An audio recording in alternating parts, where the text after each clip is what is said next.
All right, here we go. We're going to do a patch 6.15 rundown. I just scanned it to see how long this is going to be. So we're just going to look at every champion, everything, all the bug fixes, the itemization changes, and I'm going to basically say what we're going to, well, what I think that means for the current patch and the meta.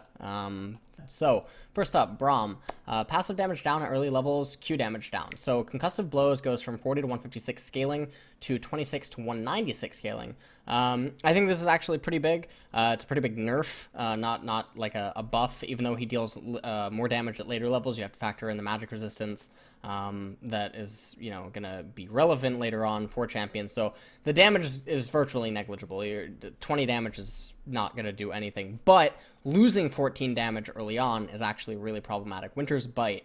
Damage goes from 70 to 250 scaling to 60 to 240 scaling. That's even more problematic. So basically, during the laning phase, you've probably just gutted about 100 damage early on. Now, how much this affects competitive maybe is not very much, given that lane swaps are so prevalent in the current meta, but I know that this is the patch that's supposed to gut lane swaps, but honestly, can't really gut lane swaps, or at least I don't think that you can gut lane swaps. There's always going to be ways to find out how to do them and how to force them, and people are always going to find ways around avoiding lanes because the game is ever evolving.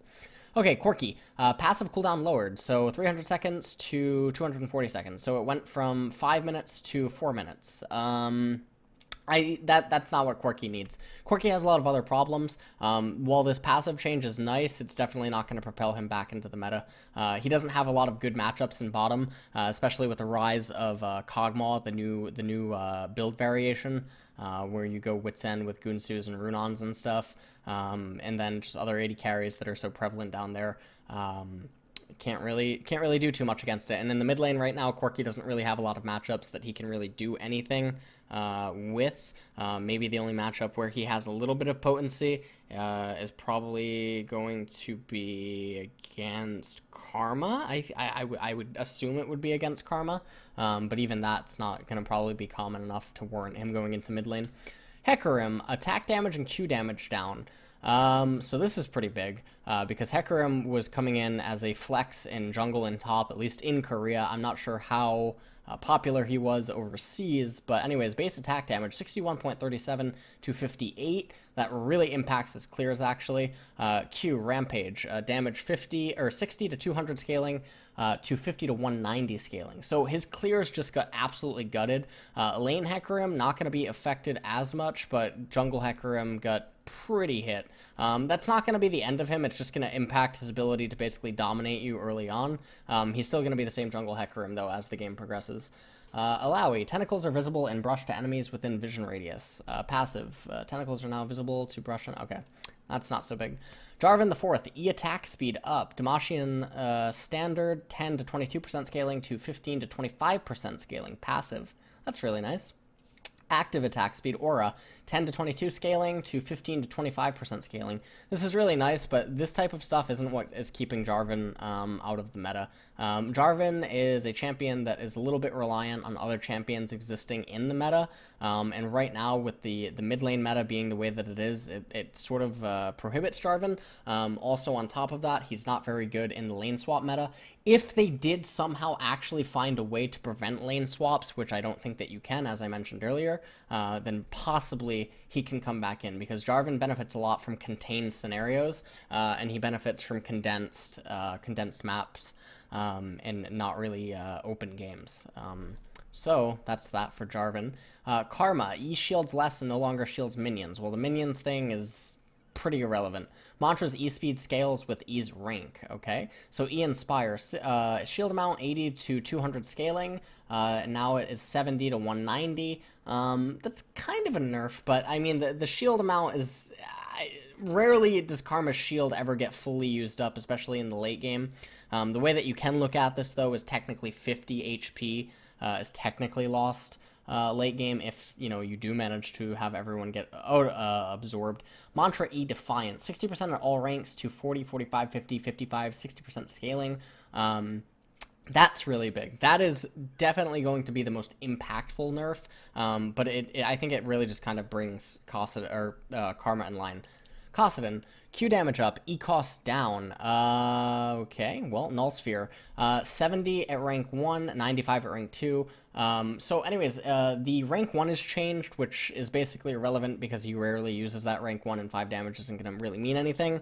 And then he gets to tack on 5 damage to it at rank 3, which is virtually negligible. So his all-in at level 6 has only added 5 damage. Which that doesn't do anything to his early game. That doesn't aid him in any of his problems right now. Kassadin's in a very weird spot where he's okay against the current lineup of meta champions, but really without his numbers being the way that they are and the changes that they've made to him over the last like year and a half, 2 years, to his E and to his Q. And also, I think the passive on his W, it just doesn't really put him in a comfortable enough spot because he's very, very reliant on items in order to become relevant and become like this huge monster. I would like to actually see him somehow be remade or something be done, I don't know, to his passive. To just make him a little bit more relevant. E Force Pulse, 80 mana at all ranks, 60, 65, 70, 75, 80 mana. Again, that's not really a problem because Kassadin, once he hits 6 anyway, he has a very clear-cut combo to execute you along with his jungler, and the mana problem is never really an issue, especially because of how he itemizes and he gets Morellonomicon. And then on top of that, he also has Lich Bane. He very rarely has mana problems, especially if he has the Roa there as well. And with the changes to Roa, what is it, the Eternity passive, he basically just never goes Okay, Malzahar. Passive cooldown up, passive shields fall off faster. So this is a sort of balanceable nerf. Now, I don't want everyone to go all Kale Syndrome and be like, oh, Malzahar's terrible now. No, he's not terrible at all. So it's going to be basically fine. He's still going to be the same old Malzahar, because very, very rarely does the entire shield duration of the 1 second after taking damage fully come into effect. Maybe in a few pro games it has, but for the most part it doesn't. So this passive cooldown, this is just a nice little nerf to him that is going to make a lot of people happier, but honestly it doesn't do anything. So don't go all Kale Syndrome. Malzahar is still a mid lane Leviathan, and this isn't going to do anything to him. Nidalee, Cougar and Human, Q damage up R no longer resets Nidalee's basic attack. So, this doesn't matter to most Nidalee players anyway, because they didn't even know that her R can, reset the basic attack. I'm just kidding. But Q Javelin Toss, 60 to 130 scaling to 70 to 130. So the Q minimum damage is up a little bit, which is actually really nice for close quarter combat. Minimum damage, 180 to 390 to 210 to 390. So her close quarter combat is definitely up. This actually makes her ganks a little bit easier, and it does make her ability to bully you inside of the jungle a lot easier. Q takedown 5, so it adds 1 point of damage. The minimum damage, however, seems to be down actually at later ranks, so it actually balances out. So wait, the combo deals the same amount of damage? Oh no, it scales with ability power a little bit more. So her overall, her close quarter combo is going to be a little bit enhanced. 44 bonus damage to 100 targets, 40% bonus damage. So, okay, so her ability to counter jungle and be rewarded for it is up, but definitely the loss of the auto reset. I don't think that's honestly going to be the end of the world. That's definitely not going to shatter her. Don't forget that a lot of people thought that the change to her W not snaring jungle minions was going to shatter her, but it didn't anyway. I'm pretty sure in Korea she almost maintains 100% pick ban, at least in LCK. And even inside of solo queue, she is one of the most banned, if not the most banned champion in the game. And this is not going to impact that in any way. Renekton, damage per second up at early levels, gives Fury on cast. That's actually really nice. R, Dominus, 30 to 120 scaling per second, 40 to 120 scaling per second. So his damage is going to be up at earlier ranks, and that's going to help him given the current top lane meta. Additionally, Fiora has been popping up a lot recently since the changes into 6.14. I personally still don't think that she's a very good champion. This is going to enable him to duel with Shen a little bit more if he does end up getting picked. These are nice little buffs, given that the top lane meta is starting to shift back to carry versus tank carry top laners, and we have phased out of that AP, just huge tanks and durable monsters in top lane, and I'm talking about specifically like the Maokai, the Echo, what else was there up in top lane? Nautilus, etc. So we phase out of that, and just in time for Worlds, Renekton and friends are back. So, you know, that's kind of nice. So Shen, health regen down, base health regen 10 to 8.5. This is actually pretty big. I don't think people realize how big this is, because Shen doesn't have the same sort of sustain that the old Shen had, and if you didn't play when the old Shen existed, his Q used to give you back HP. So yeah, after attacking a target. So without that, this base health regen nerf is actually probably going to be noticeable. It's not going to break his laning phase, because his laning phase, honestly, in a lot of matchups right now is pretty broken, and his kit overall is pretty decent. So I think it's a pretty fair balance change. Shyvana, R passively generates more Fury. R Dragon's Descent, passive Fury gain per second, 0.66 to 2 scaling, 1 to 1.5, 2 scaling. I think that's pretty negligible, because Shyvana is basically just a solo queue champion. With the changes that were made to Bloodrazor, and you no longer having what was it, Sated Devour, and then just other changes that were made to her and the other current champions that just exist in the meta, she's overall just a pretty bad champion. I also don't think that these type of changes warrant her coming back into the top lane either, because she's pretty vulnerable there. Sona. So this is a champion that I've heard tons and tons and tons about, but I actually have not seen her in Korea whatsoever. I know, though, that Wolf in today's SK Telecom MVP interview did say that he thinks that Sona is really strong. Also, let me just read these mid-patch 6.14 hotfix changes. The heal was a 40 to 140 scaling to 35 to 115 scaling, okay? E-Song of Celerity, 16 to 20% scaling to 13 to 17% scaling. So those are actually pretty big. That heal I can see being absolutely monstrous. That would be like that would almost appear, I don't even know the AP ratio on that, but that would appear like a Soraka on steroids. So that does seem fine. W heals less, E self movement speed boosts down, changes were implemented partway through. Okay. Talia, R cooldown up. This is interesting. So I think that this brings it in line with Twisted Fate, which is completely fine. The ultimate is extremely oppressive, and I think that it should be brought in line like Twisted Fate, but it's generally going to be okay anyway, because generally Talia does hit 40% CDR, so it doesn't impact her late game at all. It just impacts her first ultimate, and it enables some counterplay against it in the later stages, which is nice. Vayne. Q deals damage to turrets and inhibitors. Well, that's nice, because Vayne is going to continue to not be a viable pick in competitive unless in very, very, very specific instances as a counter pick. So it doesn't really matter. The Q tumble and now dealing bonus damage to structures and stuff, it's nice, but honestly, split push stuff, like split push based buffs like this, is virtually negligible. Victor change. R only gains its return speed boost when Victor targets himself. For those that did not know, Chaos Storm always moves at max speed when moving towards Victor. The idea being he can recall the storm to focus a target that's gap close to him. Currently, the definition of Tord is only generous to Victor, granting Chaos Storm max speed in any situation. Oh, okay. Okay, that's fine. That doesn't actually impact Victor at all. He's going to remain being the top 2 mid lane champion. Vladimir, okay, his movement speed 335 to 330, that actually does impact his ability to trade in some matchups. It's going to make him a little bit more susceptible to trading and to punishes. W, Sanguine Pool, 26 to 14 scaling, scaling 28 to 16. So he gets 2 seconds added on at rank 1, and he's not going to put any points into that for a while. So the 2 seconds is actually pretty big, and that does enable a lot of counterplay. This isn't enough to gut him, but it is a nice little balance change that can certainly bring him in line. Zac, Elastic Slingshot doesn't zoom off in weird directions. The minimap no longer alright, so that's, I guess, a bug fix. That's okay.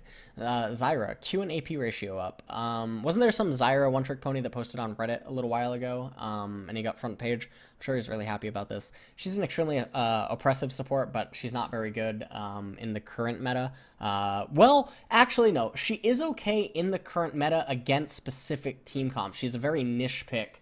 And in solo queue, she's a monster, and these changes are only going to help her in solo queue, so that's nice. Skin Splash updates, Prestigious LeBlanc and Spell Thief Lux, that's really nice. I actually really, really like that, that skin right there. That looks really cool.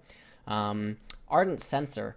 Heal/shield bonus no longer stacks across multiple Ardent Sensors. Okay. So that's fair. Mikhail's Crucible, healed shield. Okay, so it's the same exact thing.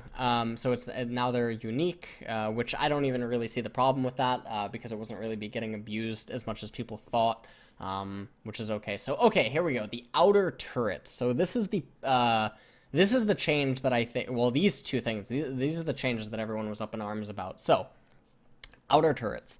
Shared gold 300 to 250. Health 3300 to 3500. Fortification duration 7 minutes to 5 minutes. Fortification damage reduction 35% to 15%. So 15% more damage reduction. I don't know exactly how this impacts lane swap. Wait. 200 more HP. Maybe that does require one extra wave. See, that's all that it's really going to do, is it's simply just going to require one extra wave in order to kill it. Wait a second. Fortification's damage reduction no longer applies to bottom lane turrets. Okay. So what this tells me is there are going to be teams that benefit from having their bottom turret destroyed early. And I don't know how much that will actually impact one's team's ability to raise a tower, depending on what color they are and if the jungler can incorporate red buff into the root. This may not actually be bad. There are This is something I was saying last year at Worlds, and I was saying it at MSI. There were games where Western teams pulled off lane swaps, and at the end of it, and in the final result of the lane swap, they had a gold lead, but they didn't want or the enemy team didn't even care if they had a gold lead relative to the team comp scaling and how the team comp functions. So simply killing a tower and getting XP and getting gold and stuff, that doesn't always matter. There's a lot of other things to factor in. And this is one of the reasons why I've always looked down upon NA and EU's obsession with lane swaps. Even when I was coaching in NA, there was just a complete obsession with lane swaps and how the Asian teams didn't understand it as well, and why didn't they lane swap and why didn't they do that, etc., etc. Because there's a lot more to the game than just the first 10 minutes, and there are team compositions that do not want their turrets to actually be there. There are team comps that benefit from a busted open game, or I like to call it a wide open game, which is when 4 towers are raised within the first 10 to 12 minutes.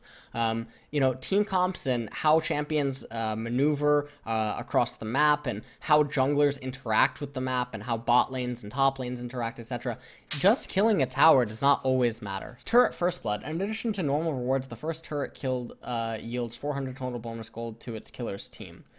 Shared gold, 275 gold split among nearby champions. Global gold, 25 gold. Okay, that's pretty big. 25 global gold. 275 gold split between nearby champions. So this is... I think lane swaps are still going to be fine. Wait, what? Siege minions. Each minion wave now only spawns a single siege minion in one lane, cycling between lanes, rather than every third wave spawning a siege minion. Okay. Heavy rotation. Starting with a third minion wave, siege minions cycle between lanes. Bottom lane gets their siege minion on wave 3. Mid lane gets their siege minion on wave 4. Top lane gets theirs on wave 5. This repeats until the 20-minute mark.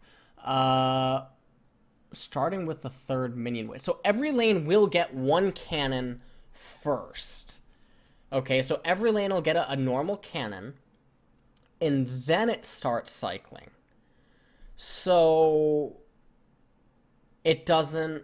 Wait, at 20 minutes, siege minions alternate between mid lane and side lanes. On wave 40, mid lane gets a siege minion. On wave 41, top and bot gets their siege minion. This repeats until minute 35.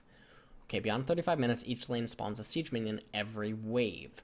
Okay, so this definitely impacts players' abilities to orchestrate split push tactics, which is kind of okay, because right now there are a lot of 1-3-1 comps that are actually viable. Whether or not people can pilot them is completely irrelevant. It doesn't change the fact that they are viable. What I'm trying to think in my head is generally you only currently use one cannon to initiate the current lane swaps anyway. Now, maybe this just means that the junglers are now demanded to come and aid with the turret kill. But the problem is you have to understand that lane swaps are a fundamental strategy. It has nothing to do with the meta. It is a way to say this matchup is unfavorable. We can gain an advantage by simply, putting champions in X lane. And if you don't match it, then we come out ahead. And even if one team does not initiate the lane swap, well, they're forced to initiate the lane swap regardless, because a lane swap is a proactive play, and unless you match it, you're almost forced to abide by it. And then also, let's not forget that lane swapping against mid is also, it's still a thing. People have forgotten about it. People have not done it in a very long time. But there are current mid lane champions which are extremely vulnerable against it. And with some of the other champions that are coming back into the meta, it does make it, a realistic thing. Now, mid lane swaps are much easier to respond to. But if we look at some of the team comps that can even be possible, if you're looking at say a Gangplank Ezreal or something, AD carry Ezreal, top Gangplank or something, generally depending on who your mid laner is, you might actually want a wide open game. And what I mean by a wide open game is having your top and bottom turrets actually killed. Because given the changes to siege minions and stuff, that's actually going to benefit team comps that are so reliant on scaling, even if they take a temporary disadvantage.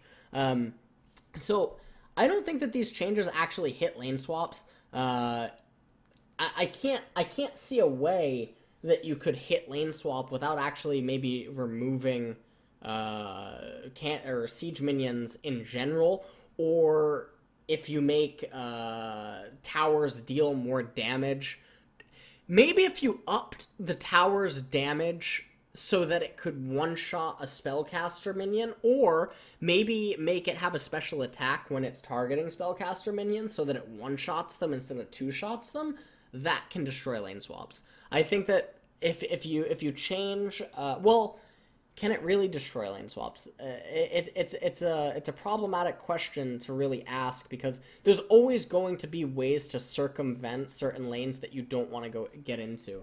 I don't think that this is going to impact it. My prediction is that this doesn't impact it. And now that I'm fully reading this, I had not read it before. I think I made a comment on it before, which was a little bit ignorant.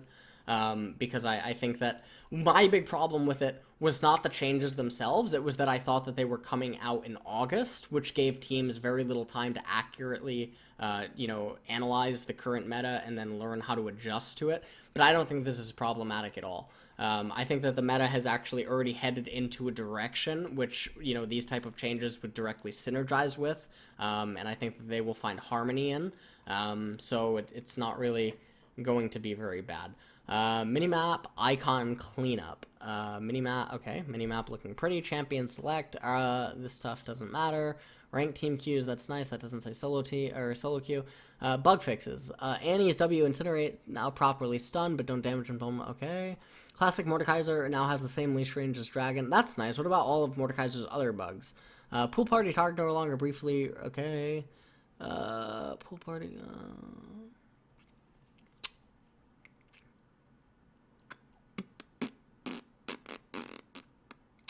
Alright, I'm not seeing any that are too big. All the project skins, I don't really care about them. Alright, so I think that's it for the patch 6.15 rundown. In terms of where the current meta is right now, Malzahar is going to stay. He's always going to stay. Victor's going to stay. Karma's going to be really good. Let's see. 80. In terms of 80 carry, Kog'Maw will probably return by Worlds when all the teams are scrimming together and stuff. Kog'Maw is probably going to make a giant resurgence. So we can expect to see Kog'Maw at Worlds. We can maybe even expect to see Juggermaw show up at Worlds. Protect the Jhin / Azir comp is going to remain strong. Renekton maybe comes back because of the potency of 131, and he's an okay duelist, but that's going to depend heavily upon picks and bans. What else is actually going on right now? I can't think of anything else off the top of my head. currently. Oh, Tom Kench. Tom Kench is actually fine. I think that Malzahar, a lot of people, especially on Twitter, are very. I don't want to use the word ignorant, but I don't know what better word to describe it. Malzahar is not as broken as people. Well, he is broken, but he's only broken if you walk right into him.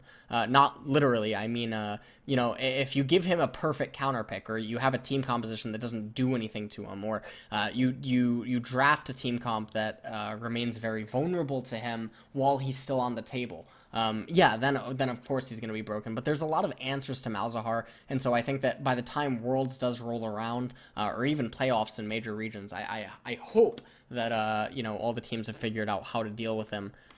Because generally that's sometimes just what things need. You don't need to patch things out. You just need to wait for stuff to get discovered.